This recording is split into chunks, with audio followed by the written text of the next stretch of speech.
வணக்கம். இணைந்திருப்பதில் இலங்கை முதற்தர செய்தி வழங்குகிற நியூஸ் ஃபர்ஸ்டின் இரவு 10:45 பிரதான செய்தி அறிக்கையுடன் சர்வதேசத்தின் பல பாகங்களிலுமிருந்து சக்தி குளோபலோடு இணைந்திருக்கும் உங்களை சந்திப்பதில் மிகுந்த மகிழ்ச்சி.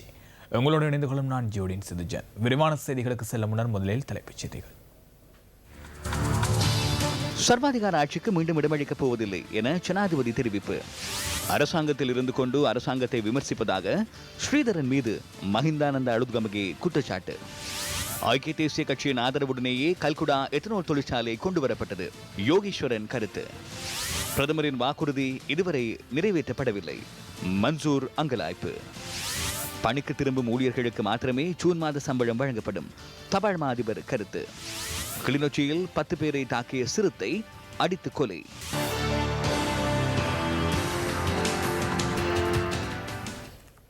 தொடர்பு விரிவான செய்திகள். புதிய உதாகமான திட்டத்தின் கீழ் நிர்மாணிக்கப்பட்ட 81வது கிராமம் இன்றைய தினம் மக்களிடம் கையளிக்கப்பட்டது. குருநாகல் மாவட்டத்தின் நிகவரெட்டிய கொடவெகர பிரதேசத்தில் உள்ள இந்த கிராமத்தில் 32 வீடுகள் காணப்படுகின்றன. வீடமைப்பு மற்றும் நிர்மாணத்துறை அமைச்சர் சஜித் பிரேமதாசவின் அழைப்பின் பேரில் ஜனாதிபதி மைத்ரிபால சிறிசேன தலைமையில் இந்த கிராமம் மக்களிடம் இன்று கையளிக்கப்பட்டது. 413 லட்சம் ரூபாய் செலவில் நிர்மாணிக்கப்பட்ட இந்த கிராமத்தில் குடிநீர், மின்சாரம், வீதிகள் உள்ளிட்ட அனைத்து அடிப்படை வசதிகளும் ஏற்படுத்தப்பட்டுள்ளன. இதன்போது வீட்டு உரிமை பத்திரம் வழங்கப்பட்டதுடன் மேலும் பலருக்கு வீட்டுக்கடன் வசதியும் வழங்கப்பட்டது.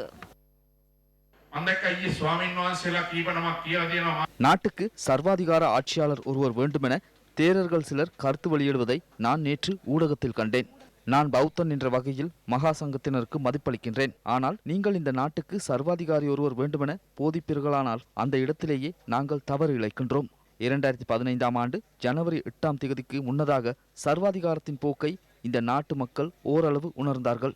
அதனை தற்போது மறந்திருக்கிறார்கள். ஆகவே கடும் ஆட்சியாளர்களை கோருகின்றனர். ஆட்சி சர்வாதிகாரத்தை நோக்கி செல்வதாக கூறி 2015ஆம் ஆண்டு ஜனவரி 8ஆம் தேதி நாட்டு மக்கள் மாற்றத்தை ஏற்படுத்தினார்கள். அதனை மறந்துவிட வேண்டாம். அதனை உங்களுக்கு தெளிவாக கூற வேண்டும். சுதந்திரத்தை வலுப்படுத்தி, ஜனநாயகத்தை வலுப்படுத்தி, மனித உரிமைகளை வலுப்படுத்தி, ஊடக சுதந்திரத்தை வலுப்படுத்தி நாம் செயற்பட்ட போது அதனை இன்று தவறாக பயன்படுத்த வழங்கப்பட்ட ஆயுதத்தை கொண்டே இன்று எம்மை தாக்குகின்றனர். உரிய புரிதலின்றி சர்வாதிகாரியையும் கொடுங்கோல் ஆட்சியாளரையும் இராணுவ ஆட்சியாளரையும் கேட்கின்றனர். நாட்டில் புத்திஜீவிகள் இருக்கின்றனர். அறிவுள்ள இளம் சமூகம் உள்ளது. ஜனநாயகத்துக்கு மதிப்பளிக்கும் சமூகம் உள்ளது. நாட்டில் ஜனநாயகத்தை பாதுகாக்கும் அரசியல்வாதிகள் பலர் இருக்கின்றனர். ஆகவே அவர்கள் அனைவருடனும் இணைந்து கொடுங்கோல் ஆட்சியாளரோ அல்லது சர்வாதிகாரியோ அல்லது இராணுவ ஆட்சியாளரோ நாட்டில் உருவாகுவதற்கு ஒருபோதும் இடமளிக்க மாட்டேன் என்பதை கூறுகின்றேன். ஆகவே வழி தவறாதீர்கள். வழி தவறி குழிக்குள் விழ முயல வேண்டாம்.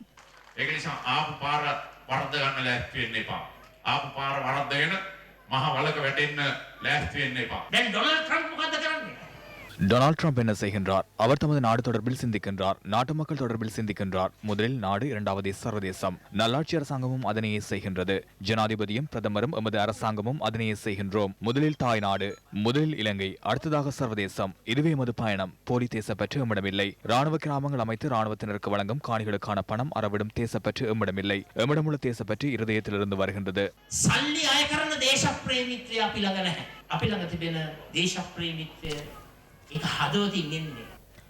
யாழ்ப்பாணம் மல்லாகம் சந்தியில் இரு குழுக்களில் ஏற்பட்ட மோதல் தொடர்பில் இதுவரை 8 சந்தேக நபர்கள் கைது செய்யப்பட்டுள்ளனர்.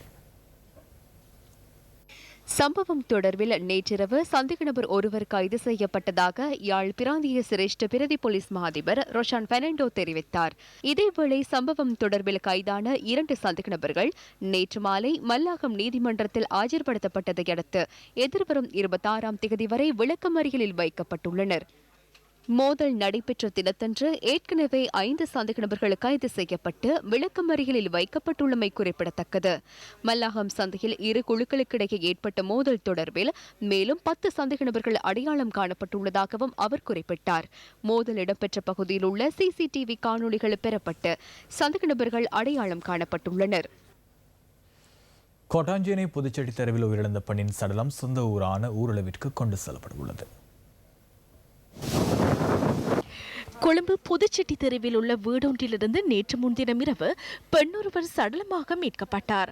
உயிரிழந்தவரின் கழுத்தில் வெட்டுக்காயங்கள் இருப்பதால் அவர் கொலை செய்யப்பட்டிருக்கலாம் என பிரேத பரிசோதனையில் தெரியவந்ததாக போலீசார் தெரிவிக்கின்றனர். 5 வருஷம் இருந்து வேலை செய்து வந்தவா. அது வந்து இப்போ தான் அவன் இந்த மெச்சால் வளகாலம் அவளோட கதையாரிக்கம் இல்லாமல் இருந்தவா. அவள் இப்போ அந்த தான் நான் அங்கே போய் கிடக்கு வீட்டு வேலை சாதம் செய்கிறவா. அவர் 2ஆம் குறுக்கு தெருவில் கடை வச்சிருக்கணும். அவரும் வந்து 8 மணி தான் அவன் போட்டி போடுவா. அந்த பார்க்குறவன் அண்ணி வந்து நிற்கிறான்னு சொன்னவா. யாழ்ப்பாணம் ஊரேலு பகுதியைச் சேர்ந்த குணரட்னம் விஜிதா என்ற 35 வயதான பெண்ணொருவரே இவ்வாறு உயிரிழந்துள்ளார். சடலம் பிரேத பரிசோதனை அடுத்து இன்று இரவு யாழ்ப்பாணம் கொண்டு செல்லப்படவுள்ளது. உயிரிழந்த பெண் குறித்த வீட்டில் பணிப்பெண்ணாக பணியாற்றியமை குறிப்பிடத்தக்கதாகும். சர்வதேச யோகா தினம் இன்றாகும். சுமார் 5000 ஆண்டுகள் பழமை வாய்ந்த யோகாவின் பெருமையை உலகறியச் செய்யும் நோக்கில் சர்வதேச யோகா தினத்தை பிரகடனப்படுத்த வேண்டும் என இந்திய பிரதமர் நரேந்திர மோடி அரும்பாடுபட்டார். இது தொடர்பில் 2014ஆம் ஆண்டு செப்டம்பர் மாதம் 27ஆம் தேதி ஐக்கிய நாடுகளின் பொதுச்சபை கூட்டத்தில் இந்திய பிரதமர் உரையாற்றியிருந்தார். ஜூன் 21ஆம் தேதி இதற்காக நரேந்திர மோடி பரிந்துரை செய்த நிலையில் அமெரிக்கா, கனடா, சீனா உட்பட பல நாடுகள் மோடியின் பரிந்துரையை ஏற்றுக்கொண்டன. அதற்கமைய 2014 டிசம்பர் 11ஆம் தேதி 193 உறுப்பினர்களை கொண்ட ஐக்கிய நாடுகளின் பொதுச்சபையில் சர்வதேச யோகா தினம் பிரகடனப்படுத்தப்பட்டது. சாலிஸ்டேசி என அழைக்கப்படும் 2 கதிர் திருப்பங்களில் ஒன்று நிகழும் இந்த நாள் வட அரைக்கோளத்தில் மிக நீண்ட நாளாகவும் கணிக்கப்படுகின்றமை குறிப்பிடத்தக்கது. இந்திய பிரதமரின் கோரிக்கை ஏற்றுக்கொள்ளப்பட்டதை அடுத்து முதலாவது சர்வதேச யோகா தினம் 2015ஆம் ஆண்டு ஜூன் 21ஆம் தேதி இந்திய தலைநகர் புதுடில்லியில் பிரதமர் நரேந்திர மோடி தலைமையில் இடம்பெற்றது. இணக்கமாக இருத்தல் என பொருள்படும் யோகா இந்தியாவில் உள்ள 6 தத்துவ முறைகளில் முக்கியமான தத்துவ முறையாகும். யோகாவின் தோற்றம் தொடர்பில் பல்வேறு கருத்துக்கள் தெரிவிக்கப்பட்டு வந்தாலும் சிந்து சமவெளி நாகரிகத்தில் தலங்களில் உள்ள சில முத்திரைகள் யோகாவின் பாரம்பரியத்தை எடுத்து எம்புகின்றன. பதஞ்சலி மகரிஷி யோகாவை திட்டமிட்டு நடைமுறைப்படுத்தியுள்ளதுடன் பதஞ்சலி முனிவரால் இக்கலை இந்தியாவில் தோற்றுவிக்கப்பட்டு வளர்ந்து வந்துள்ளது. யோகா வஜ்ரயான மற்றும் திபெத்திய புத்த மத தத்துவங்களில் ஒரு முக்கிய பகுதியாக விளங்குகின்றமை குறிப்பிடத்தக்கது. யோகா கலையை வயது வேறுபாடின்றி அனைவரும் கற்று வருகின்றமையும் குறிப்பிடத்தக்கது. தான் கற்றுக்கொண்ட யோகாவின் சிறப்பை மற்றவர்களும் பெற வேண்டும் என்ற நோக்கில் கலையை கற்பித்து வருகின்றார் கோவையைச் சேர்ந்த 98 வயதான நானம்மாள். இவரது யோகா சேவையை பாராட்டி ஸ்திரீ சக்தி புரஸ்கார விருது இந்திய குடியரசுத் தலைவரால் வழங்கப்பட்டமையும் குறிப்பிடத்தக்கது. உலகம் யோகாவால் முழுமை பெற்றுள்ளதாக இந்திய பிரதமர் நரேந்திர மோடி தெரிவித்துள்ளார். 4வது சர்வதேச யோகா தினத்தில் கலந்து கொண்ட போதே அவர் இது தொடர்பில் கருத்து தெரிவித்தார். இந்தியாவின் உத்தரகாண்ட் மாநில தலைநகரான டேராடூன் நகரில் உள்ள வனத்துறை ஆராய்ச்சி மையத்தில் நடைபெற்ற சர்வதேச யோகா தின நிகழ்வில் இந்திய பிரதமர் மோடி பங்கேற்றிருந்தார். பிரதமர் மோடி ஏனைய மாணவர்கள், அதிகாரிகளுடன் யோகா பயிற்சி மேற்கொண்டதுடன் இந்நிகழ்வில் சுமார் 55,000 பேர் கலந்து கொண்டதாக இந்திய செய்திகள் தெரிவிக்கின்றன. மனிதனின் ஆரோக்கியமானதும் சுகாதாரமானதுமான வாழ்க்கைக்கு யோகா இன்றியமையாதது என பாரத பிரதமர் நரேந்திர மோடி இதன்போது கூறியுள்ளார். யோகா உலகம் முழுவதையும் இணைக்கும் ஒரு கருவியாக உள்ளதாகவும் மோடி குறிப்பிட்டுள்ளார். இதேவேளை உலக யோகா தினத்தை முன்னிட்டு ராஜஸ்தானில் நடந்த யோகா நிகழ்வில் சுமார் 1,05,000 பேர் இணைந்து யோகா பயிற்சிகளில் ஈடுபட்டு கின்னஸ் சாதனை படைத்துள்ளமை குறிப்பிடத்தக்கது. சர்வதேச யோகா தினத்தை முன்னிட்டு வடமாகாணத்தில் இந்திய துணை தூதரகத்தினால் நிகழ்வுகள் சில ஏற்பாடு செய்யப்பட்டிருந்தன. யாழ் வேம்படி மகளிர் உயர்தர பாடசாலையில் யாழ் இந்திய துணை தூதரகத்தின் ஏற்பாட்டில் இன்று காலை யோகா தின நிகழ்வு இடம்பெற்றது. இதன்போது யோகா பயிற்சிகள் இடம்பெற்றன.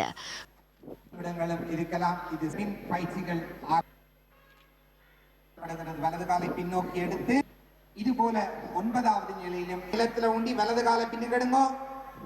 கிளிநொச்சி புனித தெரேசா மகளிர் கல்லூரியிலும் யாழ் இந்திய துணை தூதரகத்தினால் சர்வதேச யோகா தின நிகழ்வு ஏற்பாடு செய்யப்பட்டிருந்தது. சர்வதேச யோகா தினம்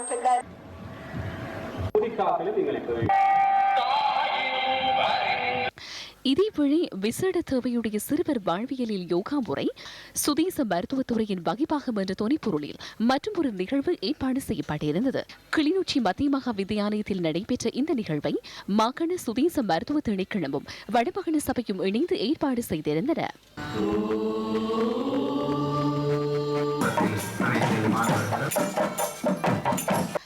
வவுனியா சைவ பிரகாச மகளிர் கல்லூரியிலும் இந்திய துணை தூதரகத்தின் ஏற்பாட்டில் இன்று காலை சர்வதேச யோகா தின நிகழ்வுகள் இடம்பெற்றன. தலையை நிமிர்த்தி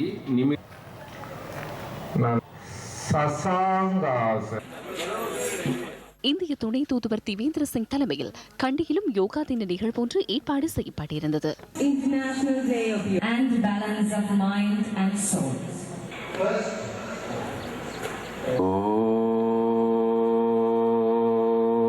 For asthma, back pain, hypertension.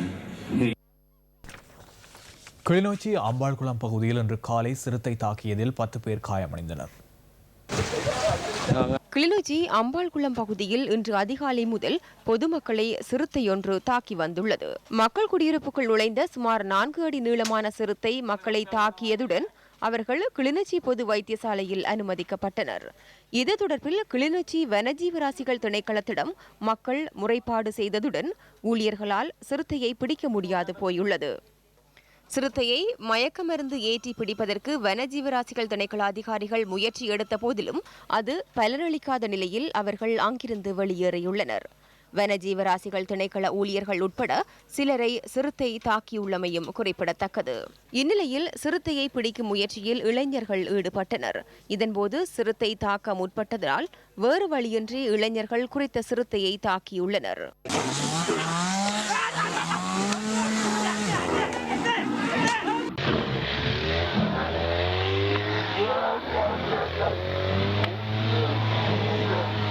ஆனால் இதுக்கு நாங்கள் போலீஸுக்கு அறிவித்து வனவள பாதுகாப்புக்கு அறிவித்து அவையில் அங்கேருந்து வந்து மருந்து ஊசி மருந்து இல்லைன்னு சொல்லி கிட்டத்தட்ட காலையில் 6 மணிலேருந்து 12 மணி வரைக்கும் அவையில் எங்களை டிலே பண்ணி கொண்டே இருந்தாங்க. ஆனால் அவையில்ட பேச்சுக்காக இருந்து பார்த்து கடைசி 7வது பட்சம் அவையிலுக்கே ஒரு ஆளுக்கு கடிச்ச உடனே அவையில் விட்டுட்டு ஆஸ்பத்திரி கொண்டு ஓடிட்டாங்க சொல்லி கடைசி எங்கள்ட பொடியங்களாக தான் எல்லாருமா சேர்ந்து ஆளும் பேருமா சேர்ந்து கடிக்க பிடிக்க வலிக்கிறக்குள்ள அது கடிக்க பாஞ்சிட்டு கடிக்க பாயக்குள்ள எங்களோட தற்பாதுகாப்புக்காக அடிச்சேன்.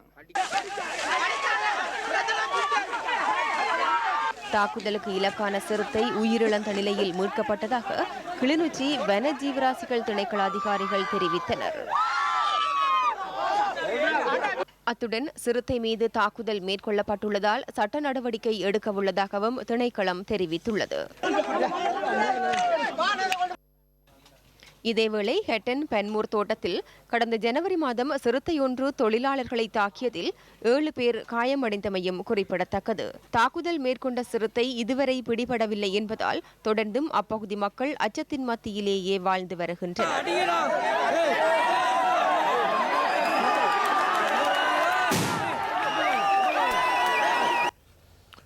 ஏறாவூர் பெற்ற செங்கலடி பிரதேச சபையின் விசேட அமர்வு இன்று இடம்பெற்றது. மட்டக்களப்பு பெரிய புல்லுமலை போத்தலில் அடைக்கப்பட்ட குடிநீர் தொழிற்சாலை தொடர்பில் ஆராய்வதற்காக இன்று விசேட அமர்வு நடைபெற்றது. பிரதேச சபை தலைவர் நாகமணி கதிரவேல் தலைமையில் இன்றைய அமர்வுகள் இடம்பெற்றன. ஒரு குளத்தை அழைத்து அதன் பக்கத்தில் 180 அடிக்கு கீழாக பாறைகளை உடைத்து நீரெடுப்பு என்று சொல்வது ஒரு சாதாரண விஷயம் அல்ல. நாம் எல்லோருமா ஒன்று சேர்ந்து இதை தடை செய்ய வேண்டும் என்பதுதான் எனது கருத்து. நீர்ப்பாசன நீர்மாமைப்பு அமைச்சு அனுமதி வழங்கியிருக்கின்றது. தேசிய நீர்வளங்கள் வடிவால் சபை அனுமதி வழங்கியிருக்கின்றது. மத்திய சுற்றாடல் அதிகார சபை அமைச்சு அனுமதி வழங்கியிருக்கின்றது. அனைத்து அனுமதி வழங்கப்பட்ட பிற்பாடுதான் ஒரு தொழிற்சாலை ஆரம்பிக்கப்பட்டிருக்கின்றது. ஆகவே அனுமதி வழங்கப்பட்ட இதை நம்முடைய சபையிலிருந்து நாம் அதை தடுப்பதற்கு தீர்மானம் நிறைவேற்றுங்க. அது பிரச்சனை இல்லை. சபைக்கு எதிராக அதுக்கு எதிராக உயர் நீதிமன்றத்தில் வழக்கு தாக்கல் செய்யப்பட்டால் அந்த சபையில் வழக்கு பேசுவது யார்?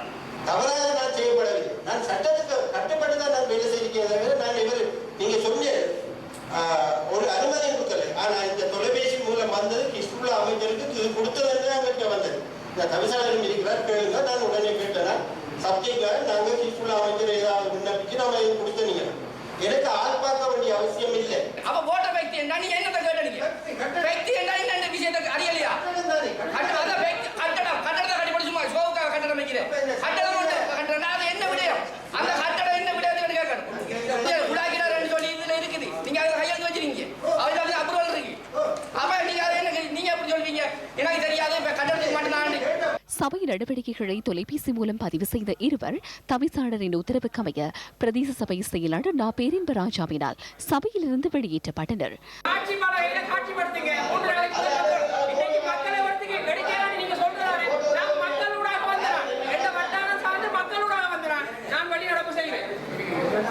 பார்வையாளர்கள் இருவர் வெளியேற்றப்பட்டதை அடுத்து சபை உறுப்பினர்கள் 9 பேர் சபை நடவடிக்கையிலிருந்து வெளிநடப்பு செய்தனர்.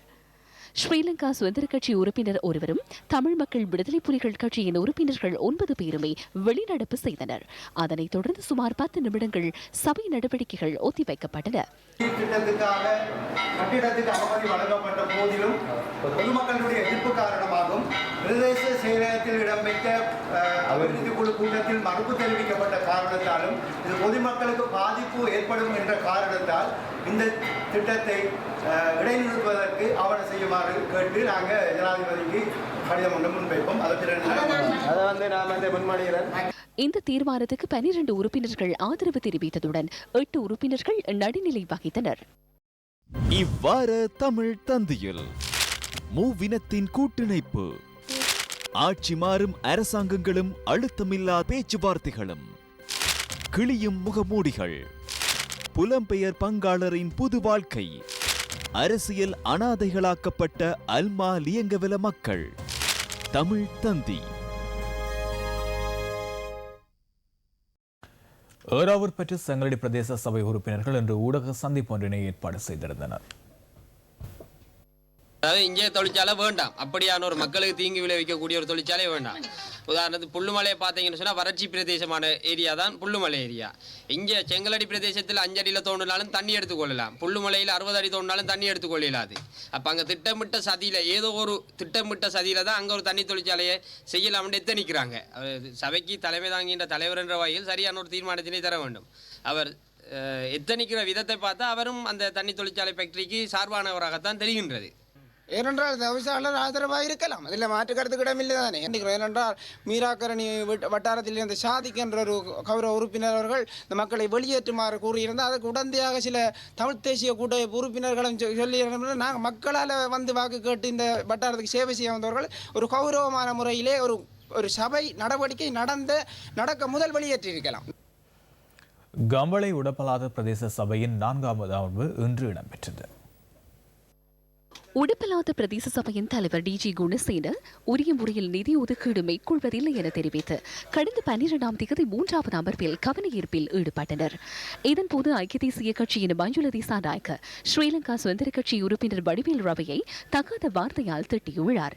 இந்த சம்பவத்துக்கு எதிர்ப்பு தெரிவித்து பிரதேச சபையின் தமிழ் உறுப்பினர்கள் 6 கருப்பு பட்டி அணிந்த சபை நடவடிக்கைகளுக்கு இன்று வருகை தந்தனர். பாரதேக வகுப்பிட்டியை போட்டியிட்டு வெற்றி பெற்ற ஒரு உறுப்பினர் அவர் இந்த சபைக்கு வரும்போது தமிழரை கொச்சப்படுத்தி அவர் சொல்லித்து இப்படியான உறுப்பினர்கள் இனவெறியை தூண்ட வேண்டாம் என்று நான் கேட்கின்றேன். ඒකට සම්පූර්ණ විරුද්ධයි. මම කවදාකවත් එහෙම ප්‍රකාශයක් කරේ නැහැ. මම උඩපළාත ප්‍රාදේශ සභාවේ මන්ත්‍රී කෙනෙක් හැටියට පත් වුණේ 70%ම දෙමළ ජනතාවගේ වතුකරේ ජනතාවගේ ඡන්ද වලින්. பணிக்கு திரும்பும் ஊழியர்களுக்கு மாத்திரமே ஜூன் மாத சம்பளம் வழங்கப்படும் என தபால் மா அதிபர் ரோஹன் அபேரத்னம் வலியுறுத்தியுள்ளார். பணிக்கு திரும்பாது தொடர்ந்தும் பணி பகிஷ்கரிப்பில் ஈடுபட்டுள்ள ஊழியர்களுக்கு ஜூன் 1ஆம் தேதியிலிருந்து 11ஆம் தேதி வரையான நாட்களுக்குரிய சம்பளம் மாத்திரமே வழங்கப்படும் என தபால் மா அதிபர் விடுத்துள்ள அறிக்கையில் சுட்டிக்காட்டப்பட்டுள்ளது. தொடர் பணி பகிஷ்கரிப்பை உடனடியாக நிறுத்தி பணிக்கு திரும்புமாறு தபால் மா அதிபர் தபால் திணைக்கள ஊழியர்களிடம் வேண்டுகோள் விடுத்துள்ளார்.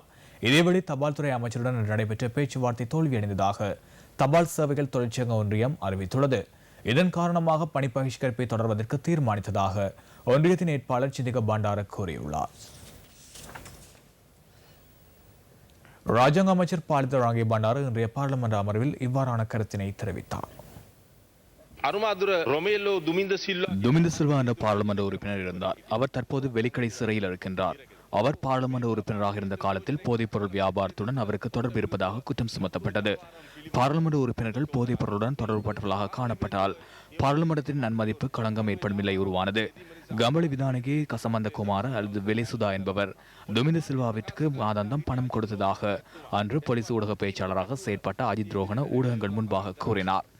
போதைப்பொருள் வியாபாரத்தினூடாக பெற்றுக்கொண்ட பணத்தை நிதி தூய்தாக்கல் சட்டத்தின் பிரகாரம் அரசாங்கம் கைப்பற்றுவதற்கு நடவடிக்கை எடுப்பதாகவும் அவர்களுக்கு எதிராக சட்ட நடவடிக்கை எடுப்பதாகவும் அன்று தெரிவித்திருந்தனர். ஆனால் இவை அனைத்தும் 2015 முன்னர் நடைபெற்ற சம்பவங்கள். இவை தொடர்பில் விசாரணைகள் மேற்கொள்ளப்படவில்லை. குற்றங்கள் அனைத்தும் மூடி மறைக்கப்பட்டன. போதைப்பொருள் மூலம் சம்பாதித்த பணத்தினூடாக தொலைக்காட்சி சேவை ஆரம்பித்தனரா, வானொலி சேவை ஆரம்பித்தனரா, பெற்றுக்கொண்ட வருமானத்தை அவர்கள் என்ன செய்தார்கள் என்பது தொடர்பில் இதுவரையில் வெளிப்படுத்தவில்லை. 2007 முதல் 2015 வரை போதைப்பொருளூடாக சம்பாதித்த பணம் தொடர்பில் போலீஸ் மாதிபரிடம் நாம் விளக்கம் கோரியிருந்தோம். ஆனால் இன்று வரை அவர் விளக்கம் தரவில்லை. சபாநாயகர் அவர்களே, இந்த விடயம் தொடர்பில் விளக்கம் அளிக்குமாறு பாராளுமன்றத்தினூடாக போலீஸ் மாதிபரை கோருங்கள். 3 நாட்கள் உத்தியோகபூர்வ விஜயம் மேற்கொண்டு இலங்கைக்கு வருகை தந்துள்ள நோர்வே வெளியுறவு ராஜாங்க செயலாளர் ஜென்ஸ் ரயலிச் ஹால் காய்கறி பழங்கள் பொதியிடல் நிலையத்தை பலாலியில் இன்று திறந்து வைத்தார். நோர்வே அரசாங்கத்தின் 1 லட்சம் ரூபாய் அமெரிக்க டாலர்கள் நிதியுதவியுடன் மீள்குடியேற்றம் செய்யப்பட்டுள்ள பலாலி கிழக்கு பகுதியில் இந்த பொதியிடல் நிலையம் நிர்மாணிக்கப்பட்டுள்ளது. இந்த நிகழ்வில் சர்வதேச தொழில் ஸ்தாபனத்தின் இலங்கை மற்றும் மாலத்தீவுகளுக்கான பணிப்பாளர் சிம்ரன் சிங், யாழ் மாவட்ட அரசாங்க அதிபர் நாகலிங்கம் வேதநாயகன் மற்றும் பொதுமக்கள் ஆகியோரும் கலந்து கொண்டிருந்தனர்.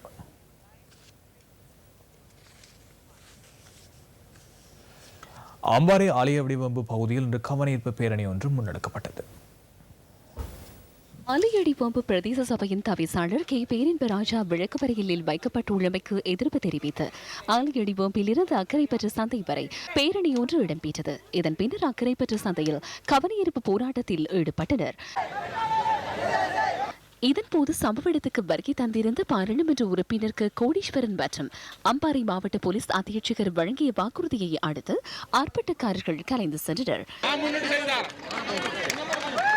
இதேவேளை ஆலையடிவம்பு பகுதியில் இன்று ஹர்த்தால் அனுஷ்டிக்கப்படுவதாக எமது செய்தியாளர் தெரிவிக்கின்றார். பொறுப்பதிகாரி அம்பாறை மாவட்டத்துக்கான போலீஸ் பொறுப்பதிகாரிகள் ஆர்ப்பாட்டத்தில் ஈடுபட்டவர்களுடன் கலந்துரையாடல்களை மேற்கொண்டு அதனை அடிப்படையாக கொண்டு நாளை 9 மணி அளவிலே 2 சாராரையும் தமிழ் இனத்தவர்களின் சார்பாகவும் முஸ்லிம் இனத்தவர்களின் சார்பாகவும் 2 பேரையும் இணைத்ததான ஒரு கலந்துரையாடலை மேற்கொண்டு இனிமேல் இந்த இடத்திலேயே இந்த பிரச்சனைகள் வராதபடி பாதுகாத்து இந்த மக்களின் தமிழ் முஸ்லிம் உறவுகளை பேணி பாதுகாக்கின்ற வகையிலே இந்த உறவுகள் நீடித்து இருக்க வேண்டும் என்ற அடிப்படையிலே நாளை அதற்கான கலந்துரையாடல் மேற்கொள்ளப்பட இருக்கின்ற அக்கரைப்பற்று ஆலையடிவம்பு பொத்துவேல் வீதியின் 40ஆம் கட்டை பகுதியில் இரு தரப்பினருக்கிடையில் கடந்த திங்கட்கிழமை மோதல் இடம்பெற்றது. சம்பவம் தொடர்பில் ஆலையடிவம்பு பிரதேச சபையின் 2 உறுப்பினர்களை கைது செய்த போலீசார் நீதிமன்றத்தில் ஆஜர்படுத்தியதை தொடர்ந்து இருவரும் 2 லட்சம் ரூபாய் சரீரப்பிணையில் விடுவிக்கப்பட்டனர். இந்நிலையில் ஆலையடிவம்பு பிரதேச சபையின் தவிசாளர் கே பேரின்பராஜா அக்கரைப்பற்று போலீஸ் நிலையத்தில் ஆஜரானதை அடுத்து அவர் நேற்று கைது செய்யப்பட்டு எதிர்வரும் 26ஆம் தேதி வரை விளக்கமறியலில் வைக்கப்பட்டுள்ளார். கடந்த வருடம் நவம்பர் மாதம் நிறைவேற்றப்பட்ட 2017ஆம் ஆண்டின் 12ஆம் இலக்க அந்நிய செலாவணி மாற்றுச் சட்டம் தொடர்பில் பல்வேறு குற்றச்சாட்டுகள் முன்வைக்கப்பட்டன. இந்த சட்டத்தில் உள்ளடக்கப்பட்டுள்ள சில விடயங்களே இதற்கு காரணமாக அமைந்தன. பிரதமர் ரணில் விக்ரமசிங்கே 2017ஆம் ஆண்டு ஏப்ரல் மாதம் இதற்கான சட்டமூலத்தை பாராளுமன்றத்தில் சமர்ப்பித்தார். அது 2017ஆம் ஆண்டு ஜூலை 25ஆம் தேதி நிறைவேற்றப்பட்டது. இந்த சட்டம் அறிமுகப்படுத்தப்பட்டதை தொடர்ந்து 2017ஆம் ஆண்டு டிசம்பர் மாதத்தில் FATF எனும் சர்வதேச நிறுவனம் இலங்கையை நிதி தூய்தாக்கலுக்கான அதிக வாய்ப்புள்ள நாடாக பட்டியலிட்டது. புதிய சட்டத்தின் கீழ் விதிக்கப்படுகின்ற அபராத தொகையை சம்பந்தப்பட்ட அமைச்சரின் அறிவிப்புக்கு அமைய தீர்மானிக்கும் சந்தர்ப்பம் வழங்கப்பட்டுள்ளதாக இலங்கை வணிக சபையின் முன்னாள் தலைவர் சந்திரா ஜெயரத்ன நியூஸ் ஃபர்ஸ்டுக்கு தெரிவித்தார். வெளிநாட்டு நாணயத்தை நாட்டிற்கு கொண்டு வரும் போது எந்தவித விசாரணையுமின்றி எடுத்து வருவதற்கான சந்தர்ப்பம் வழங்கப்பட்டுள்ளது. அரசாங்கம் என்ற வகையில் தேசிய பொருளாதாரத்தை விரிவான எதிர்கால நோக்குடன் வழிநடத்த வேண்டும். அரசியல்வாதிகள் மாத்திரம் அல்லாது முக்கிய வர்த்தகர்களும் வேறு நாடுகளில் பணத்தை மறைக்கும் முயற்சியில் ஈடுபட்டுள்ளதாக சட்ட வல்லுநர்கள் தெரிவிக்கின்றனர். இத்தகைய பணம் வேறு கணக்குகளுக்கு மாற்றுவதன் ஊடாக அல்லது பயன்படுத்துவதன் மூலம் மறைக்க முடியும் என நம்பினால் தற்போதைய பணப்பரிமாற்றத்தை ஆராய்ந்து தகவல்களை அறிய முடியும். ஊழல்வாதிகளும் மோசடியில் ஈடுபடுபவர்களும் ஆட்சிக்கு வந்தவுடன் இத்தகைய நிலை நாட்டிற்கு ஏற்பட்டுள்ளதல்லவா? தென்கிழக்கு பல்கலைக்கழகத்திற்கு தகுதி வாய்ந்த பொறுப்பாளராக பேராசிரியர் உமா குமாரசுவாமி நியமிக்கப்பட்டுள்ளார். கடந்த 18ஆம் தேதி முதல் அமுலாகும் வகையில் இந்த நியமனம் வழங்கப்பட்டதாக தென்கிழக்கு பல்கலைக்கழக அதிகாரி ஒருவர் தெரிவித்தார். அதற்கமைய பல்கலைக்கழகத்தின் தகுதி வாய்ந்த பொறுப்பாளராக உமா குமாரசுவாமி கடமைகளை பொறுப்பேற்றார். தென்கிழக்கு பல்கலைக்கழகத்தின் உபவேந்தராக செயற்பட்ட MM நாஜிமின் பதவிக்காலம் முடிவடைந்துள்ளது. இந்நிலையில் புதிய உபவேந்தர் ஒருவரை உத்தியோகபூர்வமாக நியமிக்கும் வரை பல்கலைக்கழகத்துக்கு தகுதி வாய்ந்த பொறுப்பாளரை நியமிக்க உயர்கல்வி அமைச்சு நடவடிக்கை எடுத்திருந்தது. அதற்கமைய பேராசிரியர் உமா குமாரசுவாமி இந்த பதவிக்கு நியமனம் பெற்றுள்ளவை குறிப்பிடத்தக்கது. பல்கலைக்கழக மானியங்கள் ஆணைக்குழுவின் பாலின சமத்துவ பிரிவின் பணிப்பாளராக அவர் செயற்பட்டு வந்த நிலையில் இந்த புதிய நியமனம் வழங்கப்பட்டுள்ளது. இலங்கை திறந்த பல்கலைக்கழகத்தில் 2 தடவைகள் உபவேந்தராகவும் கிழக்கு பல்கலைக்கழகத்தின் தகுதி வாய்ந்த பொறுப்பாளராக ஒருவரிடமும் பேராசிரியர் உமா குமாரசுவாமி செயற்பட்டுள்ளார் என்பது குறிப்பிடத்தக்கது. கழுதுகள் சிகிச்சை மற்றும் கல்வி நிலையம் ஒன்றும் மன்னாரில் இன்று திறந்து வைக்கப்பட்டது. தனியார் நிறுவனம் ஒன்றின் அனுசரணையுடன் ஓலை தொடுவாய் தாய்லாந்து குடியிருப்பு பகுதியில் இந்த கழுதைகள் சிகிச்சை மற்றும் பயிற்சி நிலையம் நிர்மாணிக்கப்பட்டுள்ளது. இங்கு காயமடைந்த மற்றும் கைவிடப்பட்ட கழுதைகள் பராமரிக்கப்பட உள்ளதுடன் கழுதைகளுக்கு பயிற்சி வழங்கி பயனுள்ள நடவடிக்கைகளிலும் ஈடுபடுத்த தீர்மானம் மேற்கொள்ளப்பட்டுள்ளது.